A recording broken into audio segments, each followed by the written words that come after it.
I really want to thank, we're so grateful to the Music and Mexican American Studies program and Cultural Activities Committee here at the Del Mar College for having us here on campus. It really means a lot to us that you extended the invitation and cared enough about what we do here to bring us to South Texas, and Texas is my home as well.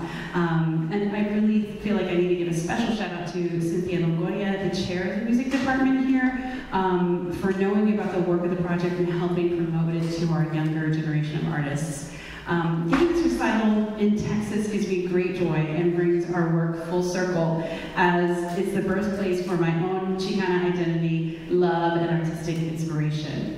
The Chicana Art Song Project is a multi-disciplinary endeavor aimed at giving voice to Chicana female Mexican-American artists in literature, music, and the visual arts. The Chicana movement gained momentum in the 1960s and has yet to achieve its goals in most art forms. The movement supported advancement of civil rights and education reform among Mexican-American citizens in the United States.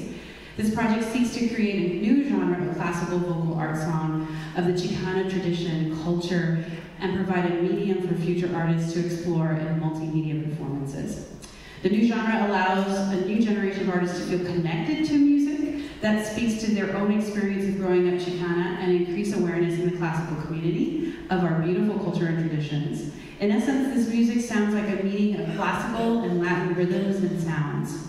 Another beautiful outcome is that some of our literature heroines, as featured on our program this evening, are given a musical voice, allowing the classical music community to also experience the beauty of their words and understanding as to why these voices need to be lifted off the page and onto a new stage. The project has the potential to broaden and finally offer an alternative to the traditional classical repertoire for singers, pianists, and other musicians. I believe it could attract a new audience for people to feel connected at these performances for both audience and performer. The artwork within our presentation, with the exception of the work on the One Santa Ana Sol and Mi Madre, are by Melissa Arangua-Johnson, but those ones that I just mentioned are by Valles, who is also a featured poet on the program tonight.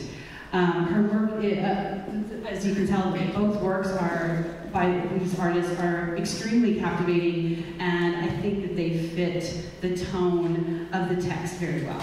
The Chicana Art Song Project is funded by the Arts and Culture Grant from the City of San Antonio, a General University Research Grant from the University of Delaware, and the Luminaria Artist Foundation Grant. I want to start off with why Chicana, because I know that that comes into question. Why didn't we call it Latina? Why didn't we call it Mexicana? Why didn't we call it Hispanic? And I think for me, I've been fortunate enough to be here and in sort of a residency and talking with the Mexican American Studies classes. As to, I could go into a whole lecture if you wanted to. I mean, we'll have the time sometime. Hit me up. I love it. But for me, this speaks most to who I am, right? So most people know Chicana as the word is a person of, or Chicano, of Mexican American descent living in the U.S. But I wanted to play a quick video about why not Hispanic and sort of why that term is going maybe away. I didn't know that the word Hispanic was actually coined by a U.S. government employee. It was created to group together people from Spanish-speaking countries in Latin America for things like the U.S. Census. And there's a lot more to it than just that. It's actually been rubbing a lot of people the wrong way. So let us explain. Americans have been using the term Hispanic for years, but it's only been around since 1975. Before then, there was no one word to classify the Latinx community. In fact, until 1930, official counts like the U.S. Census classified Latinx as white. And in 1930, when that separate category finally did come about, the U.S. Census counted all Latinx as Mexican. Everyone was Mexican. Although the category was eventually removed, it wasn't until 1970 that the survey was amended to ask respondents if they were Mexican, Puerto Rican, Cuban, Central, or South American, or other Spanish. But the change resulted in confusion for some who thought that Central or South American referred to specific regions in the U.S. So in 1975, a special committee met to decide on one catch-all term, and that's when a Mexican-American woman named Grace Flores Hughes made her case for the word Hispanic.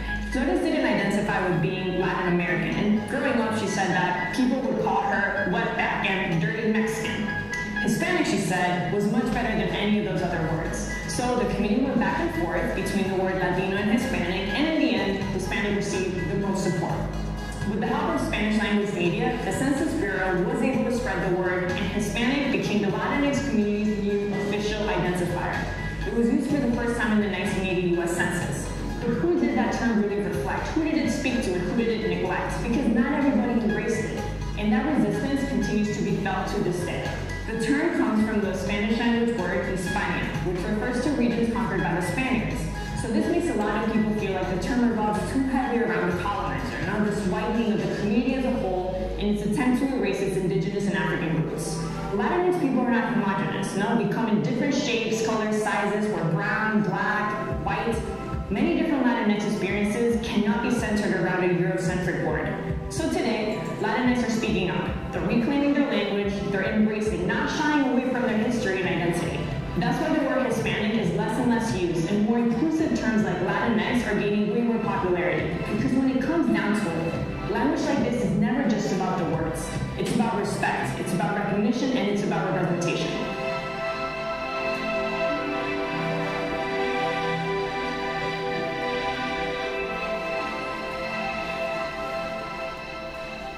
So I forgot to mention that I teach at the University of Delaware, but I'm actually from here. I grew up in San Antonio, and I first went away for grad school for my master's back in '97.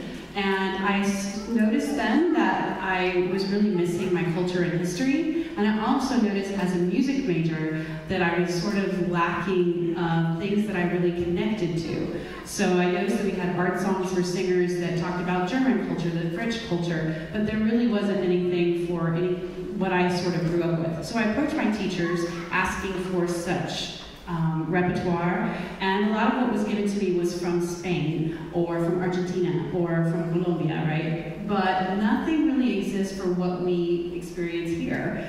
And so I fast forward to 2014, I started picking up texts that really spoke to that experience, and I reached out to a composer, and she has been so brave to go along with every crazy idea I had. I picked out about 30 texts, that's a lot, to have the composer, and she did not back away or shy down, and I really want to introduce her tonight and give her full credit for all of the gorgeous music you're going to hear tonight, and that is Miss Edna Alejandra Longoria.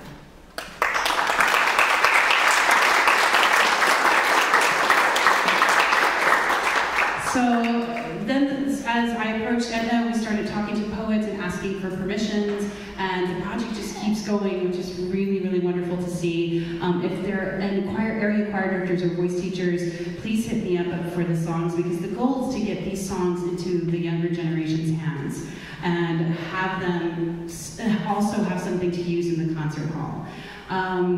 So yeah, I think maybe we can talk a little bit more about the talk back if you're interested about that. But I'd like to move on to the first section of our program. And I thought, yeah, let me forget about this. I just have this labels slide up here because I thought it was interesting when we're talking about identifiers, right? And what you most identify with. And this one just really struck a chord with me. And I don't know if you've given much thought to what you put on paper or what you say to somebody as to who you are when you're asked. But I have, especially lately, being a tenured prof, that is something that's we're often called upon in committees and looking for change and how to be more inclusive in what we do. So the first set on the program is what I lovingly call Call to Arms. This woman right here with the wings is the visual artist for much of the works you'll see tonight. This is Melissa Arangua-Johnson. And I sort of like the Call to Arms because their content calls us to engage with our community as activists. And the first poet on the program tonight is the only poet in our song commission that is deceased, and that is Miss Angela De Joyos. Originally from Coahuila, Mexico, but moved to San Antonio, Texas while still a young child, was all of about 4.5 feet tall, is what it said, but a legend among Chicana activists. Always ahead of her time and able to blend controversy and compassion. She began studies at UTSA, but she sort of forged her own path. She didn't want to do any prescribed curriculum. So she took courses from a number of places on topics that she was passionate about and relevant to her life. So this is a poem called To Walt Whitman, and I'm going to read it for you, and then we're going to perform it. So it's, hey man, my brother, world poet, prophet democratic, here's a guitar for you, a Chicana guitar, so you can spill out a song for the open road, big enough for my people, my native Amerindian race, that I can't seem to find in your poems. And if you know anything about Walt Whitman is often coined as the American poet. So she's looking around for where is her identity in this America. And as I mentioned earlier, the songs are sort of a mix of classical and Mexican styles, like ranchera, mariachi, huapango, and if you are of either tradition, I think you'll recognize some of the techniques from both. I'd like to welcome Mateo Vela out to the stage right now.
Is our next artist or poet that will be featuring her text set to music. She was born and raised in Laredo, Texas, but lived in Veracruz, Mexico for over 20 years. She is an artist, poet, and playwright, and one of the kindest people you could ever know. That's not to say without some sass, as her website is entitled, Soy como soy y que. Little did I know how much our lives would intersect, and it is such a coincidence given by the universe that gives one pause about the sacred nature of connection. Our wonderful pianist on the program tonight is Raquel's grandson. And I first came to know Juan when I was teaching at Texas A&M University, Kingsville. He was always so fun and an amazing musician. Working with him this evening brings me joy beyond what I can adequately put into words tonight. Later, as I began researching my own passion with this project, I learned about Raquel's work and found we had a distinct connection between her grandson and Chicana activists. One of her more notable series in the art world features paintings of well-known Chicana artists. We are incredibly fortunate to have Raquel with us this evening, and she has agreed to read her poem featured on tonight's program, The Ones Santa Ana Sold. Soy como soy y qué. Soy flor injertada que no pegó. Soy mexicana sin serlo. Soy americana sin sentirlo. La música de mi pueblo, la que me llena, los guapangos, las rancheras, el himno nacional mexicano, hacen que se me enchine el cuero, que se me haga un nudo en la garganta, que bailen mis pies al compás. Pero siento como quien se pone sombrero ajeno. Los mexicanos me miran como diciendo, tú no eres mexicana. El himno nacional de Estados Unidos también hace que se me enchine el cuero, que se me haga un nudo en la garganta. Los gringos me miran como diciendo, tú no eres americana. Se me arruga el alma. En mí no caben dos patrias, como no cabrían dos amores. Desgraciadamente, no me siento ni de aquí ni de allá. Ni suficientemente mexicana, ni suficientemente americana. tendré que decir, soy de la frontera, de Laredo, de un mundo extraño, ni mexicano ni americano, donde al caer la tarde el olor a fajitas asadas con mezquite hace que se le haga uno agua a la boca, donde en el cumpleaños lo mismo cantamos las mañanitas que el Happy Birthday, donde festejamos en grande el nacimiento de George Washington, quién sabe por qué, donde a los foráneos les entra culture shock cuando pisan Laredo, donde en muchos lugares la bandera verde, blanco y colorada vuela orgullosamente al lado de la red, white and blue. Soy como el Río Grande, una vez parte de México, desplazada. Soy como un títere jalado por los hilos de dos culturas que chocan entre sí. Soy la mestiza, la pocha, la Tex-Mex, la Mexican American, la hyphenated, la que lucha por no tener identidad propia y lucha por encontrarla. La que ya no quiere cerrar los ojos a una realidad que golpea, que hiere. La que no quiere andarse con viento.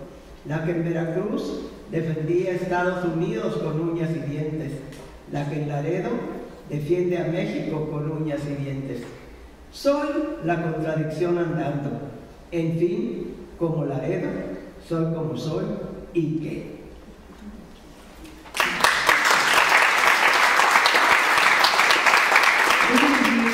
Another poem of Raquel's tonight called The One Santa Ana's Soul, and the text for that will be displayed as he's singing with Mateo.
She was the first city poet laureate of San Antonio, poet laureate of the state of Texas, and author of more than 30 books, is a native of the West Side Barrios of San Antonio, and Tafoya has been recognized by the National Association of Chicana and Chicano Studies for work which gives voice to the peoples and cultures of this land. and in 2018 became the first Latina to be elected president of the Texas Institute of Letters. She has received 5 International Latino Book Award First Place prizes, the Americas Award, 2 Tomas Rivera Awards, the Art of Peace Award, and Top 10 Books for Babies. Professor Emeritus of Bicultural Bilingual Studies at UTSA, Tafoya credits the community around her with her inspiration and her training, and says her works are inspired by ancestors whispering over my shoulder. The piece we're doing this evening is entitled La Malinche, and I just want to play, actually I'm not going to play the video just for the sake of time, but I want to talk a little bit about the controversy. If you don't know, La Malinche was sometimes it's called by Hispanic or Mexican people as a traitor. She was known as the person that helped Cortez conquer the indigenous peoples of Mexico, and it's not without controversy, and it sort of has had this evolution over time.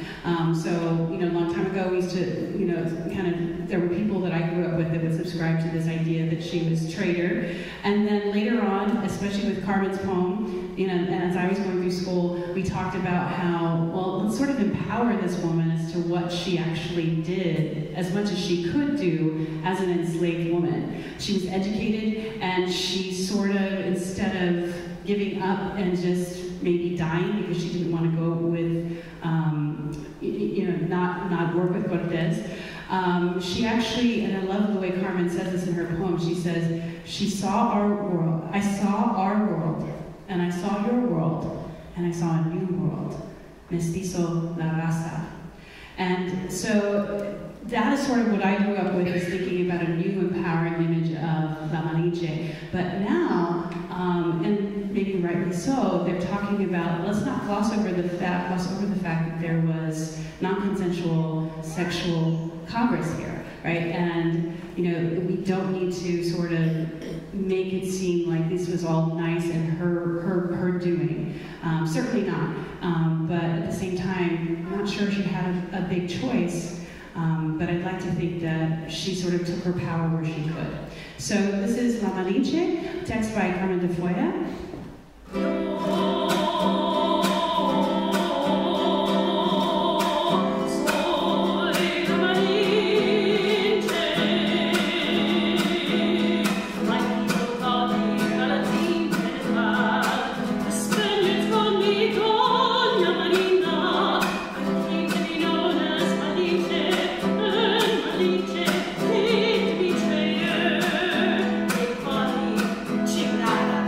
Chicana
homeland ached within me.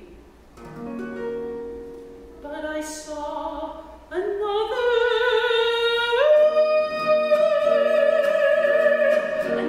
world, a world yet to be born, and a child was born, and I was immortalized in Ghana. Years later, you took away my child, my sweet, misty, so new world child, to raise him in your world. You still didn't see, and history would call me Chingada. But Chingada I was not tricked, not screwed, not traitor. For I was not traitor to myself. I saw a dream, and I reached it. Another world, La Raza. La Raza.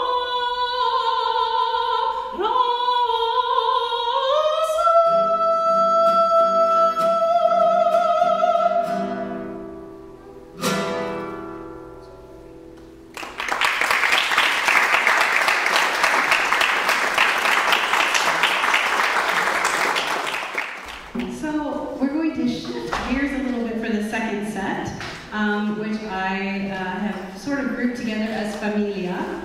And all the poems in this set speak to just that, our family ties and their importance in our lives. The first poet in this set is Pat Mora, or Patricia Mora.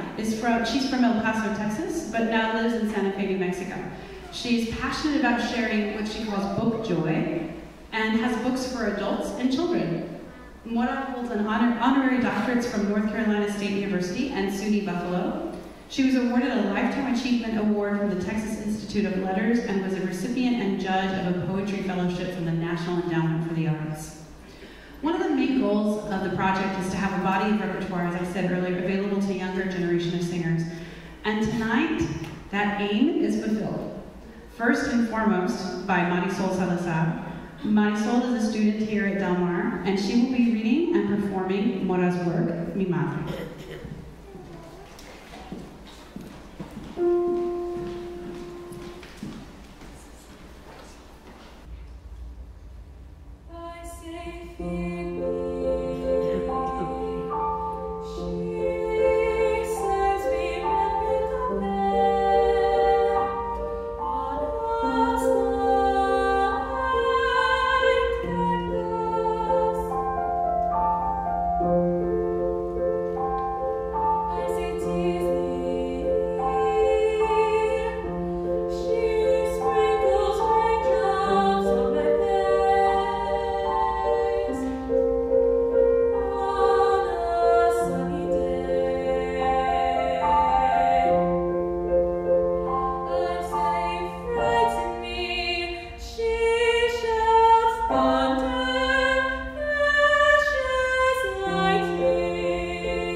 Writer Helena Gonzalez is a passionate advocate for reclaiming indigenous identity.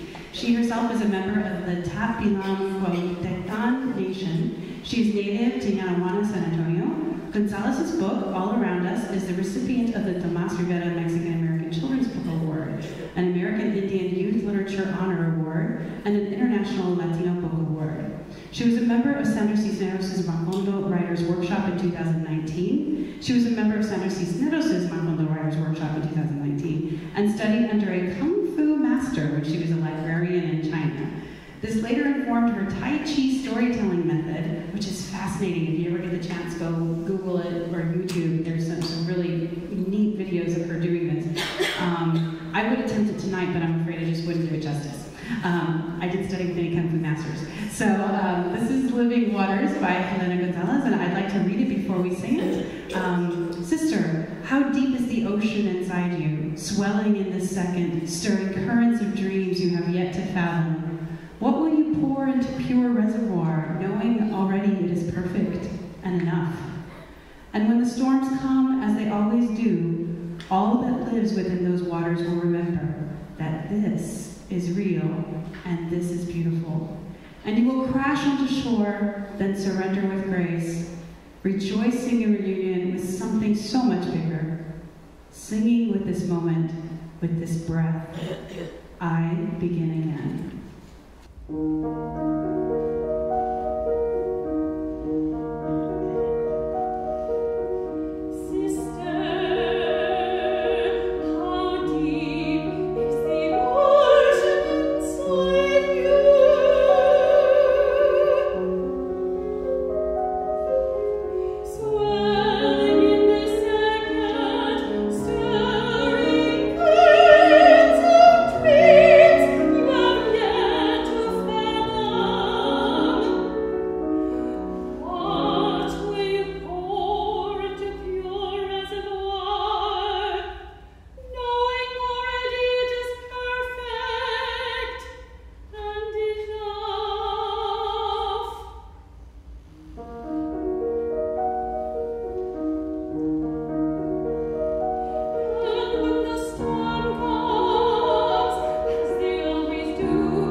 I'm on the East Coast now, and I miss home very, very much.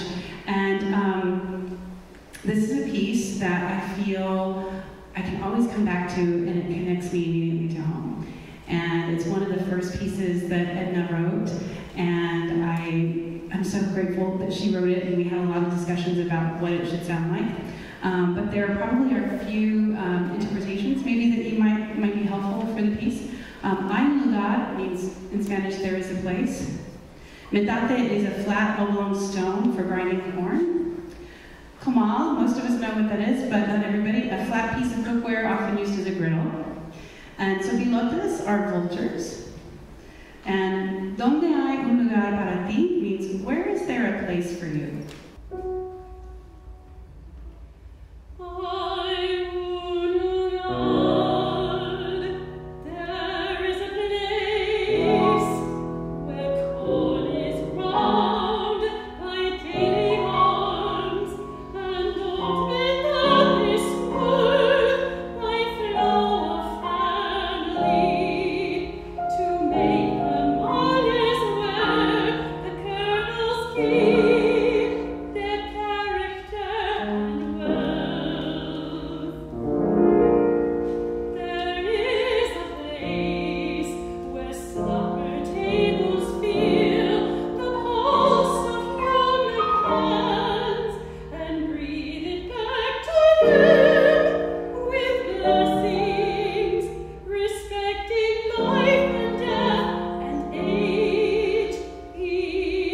about this last set. This is Milagros, Dijes, Fotos, and Promesas. Some of you may or may not know what those are, and if you don't, I'll explain a little bit. The picture on this slide is actually from a church in San Antonio called St. Jude. If you've ever been, it's on the west side of San Antonio. It's really beautiful. But I picked this picture because growing up, this is the church I grew up in, and they had Exvotos Milagros, depending on what you call them, pinned to this bulletin board by the candles all the time. And so what these are basically prayers that are sometimes pinned with little metal charms to a bulletin board at the church asking for help with a specific request, and sort of a novena as well. Sandra Cisneros actually has a book, a chapter in her book of Woman Hollering Creek with a collection of short stories. But more specifically, this little chapter is called Little Miracles, and she says that none of them are actually true, but that she sort of envisioned them in her mind happening. And some of the ones that she presents are comedic, like this first one we're doing, and some are a little bit more serious in nature. I'm not sure we're ever going to get to do all. Right now we have 22 songs in the commission. I'm not sure we're ever going to get to do all of them, but if you did, you would see the broad nature of what they talk about.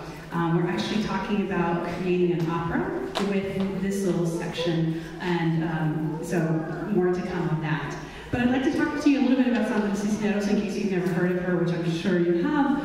All the songs on this set were by her, and she's a Chicago native. She's probably the most well-known on the program, and she's written books such as House on Mango Street, Woman Hollering Creek, and it's no surprise that she was given the National Medal of Arts by President Obama in 2016. She has done much to aid emerging writers and launch their career by funding grant-giving organizations specifically for writers. Again, I won't, just to save a little bit of time, I won't read it for you, but this is San Antonio de Padua. Dear San Antonio de Padua,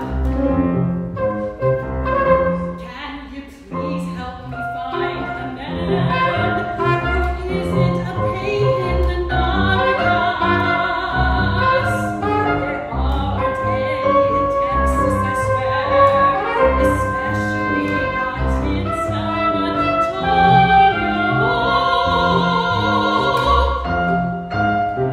Can you do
We're going to switch to a little bit more serious set, or song, I should say. And we're going to bring Nick back out as our tenor.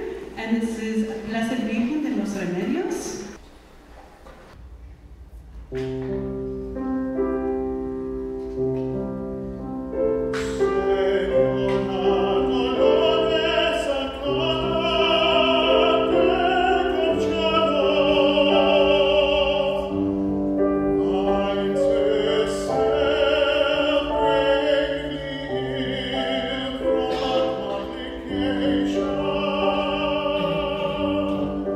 That resulted after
Professor Cynthia Longoria.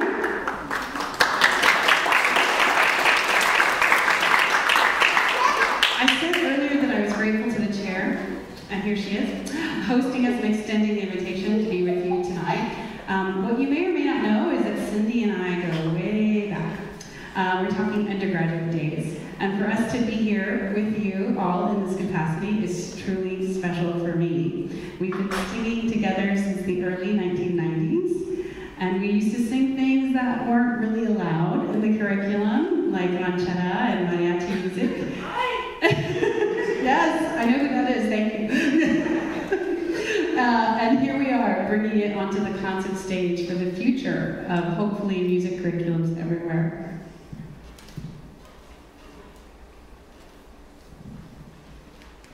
Dear Don Pedrito by Sandra Cisneros. Dear Don Pedrito Jaramillo, healer of Los Olmos, my name is Enriqueta Antonia Sandoval. I live in San Marcos, Texas. I am sick. They operated me from a kidney and a tumor of cancer, but thanks to God, I am alive. But I have to get treatments for a year, the chemo. I am 2.5 years old, but my grandma brought me that you and our Lord, who is in the heavens, will cure me with this letter that I am depositing here. It's my grandma who is writing this. I hope everybody who sees this letter will take a minute to ask for my health. Enriqueta Antonia Sandoval, 2.5 years old. Leocadia Dimas, viuda de Cordero, of San Marcos, Texas, have come to pay this request to Don Pedrito, that my granddaughter will come out fine from her operation. Thanks to God and those who help such good doctors that did their job well. The rest is in God's hands, that He do His will. Many thanks with all my heart. Your very respectful servant, Leocadia.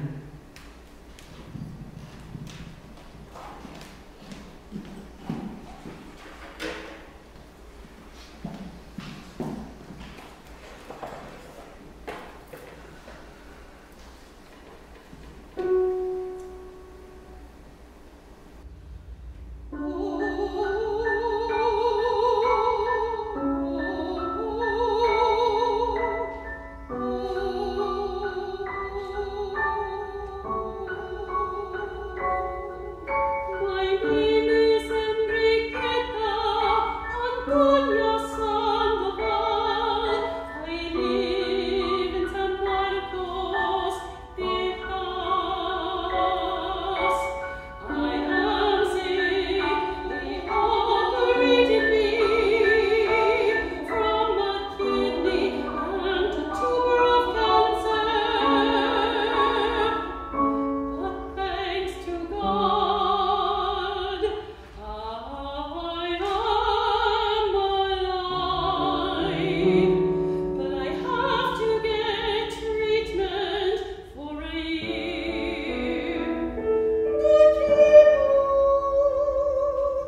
big red and barbacoa around here.